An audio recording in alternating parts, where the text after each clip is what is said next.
मुख्यमंत्री सुखविंदर सिंह सुक्खू ने अपने कार्यकाल का आज दूसरा बजट पेश किया।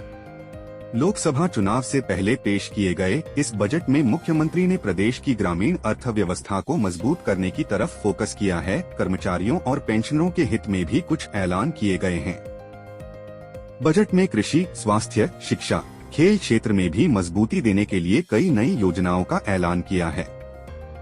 बजट में मुख्यमंत्री ने इस बार 7 नई योजनाओं और 3 नई नीतियों का ऐलान किया है और वर्ष 2024 से 25 के लिए 58,444 करोड़ के बजट प्रावधान किया है।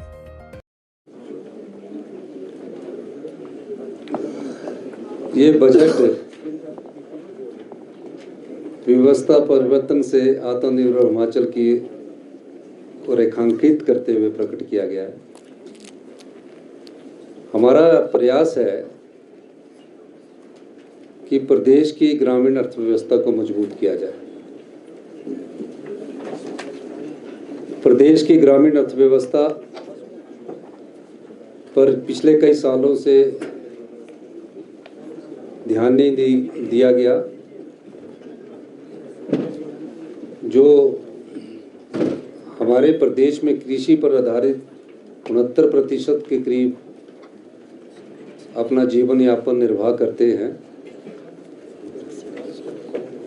वो कृषि से विमुख हो रहे हैं। हमने प्रयास किया है कि अगर आत्मनिर्भर हिमाचल को बनाना है तो समाज के सभी वर्गों का उत्थान किया जाना सुनिश्चित करना पड़ेगा। समाज का एक वर्ग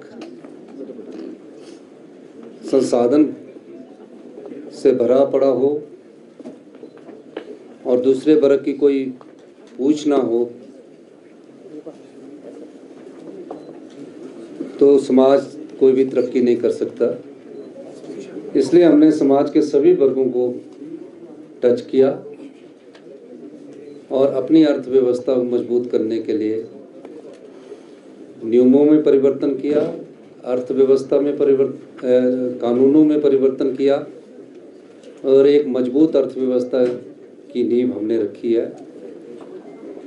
पिछले बजट में हमने अपने प्रदेश में और समाज में एक सोच को विकसित किया कि हमें हमारे हिमाचल प्रदेश को ग्रीन राज्य के रूप में उभर कर आना है और उस दिशा में हमने धरातल पर बहुत अधिक कार्य किया। उसके परिणाम आपके सामने कुछ समय में आने वाले हैं।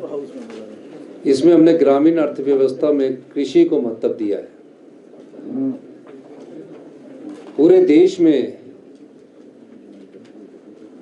जिस एमएसपी के लिए आज किसान सड़कों में दिल्ली में बैठे हैं, हमने अपने प्राकृतिक सौंदर्य और जलवायु को समझा और प्रयास किया कि हमें अपने जलवायु और स्वच्छ वातावरण के अनुसार खेती को बढ़ावा देना चाहिए। इस दृष्टि से हमने कहा कि जो लोग यूरिया का प्रयोग नहीं करेंगे और जो दूसरी खादें उनका प्रयोग नहीं करेंगे,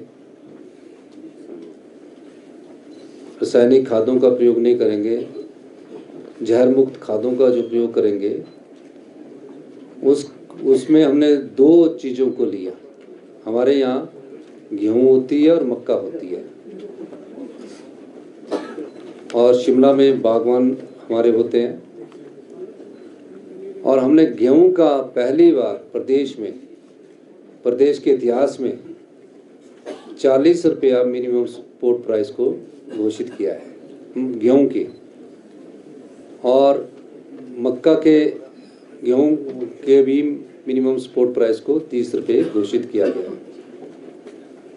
अब कृषि किस चीज़ से होती है, क्योंकि 90% हमारी जनसंख्या गांव में रहती है,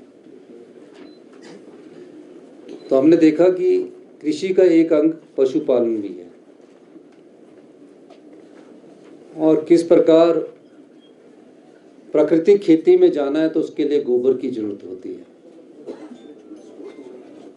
हमारी सरकार को अभी 14 महीने हुए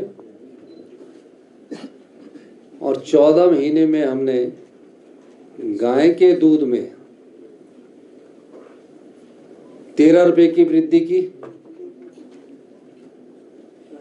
32 रुपए से बढ़ाकर इसी वर्ष हमने उसको, जो हम गाय का दूध होगा उसको 45 रुपए खरीदेंगे। मिनिमम सपोर्ट प्राइस गाय का दूध का 45 रुपए प्रति केजी कर दिया है। शिमला से कैमरामैन युगमार्ग टीवी।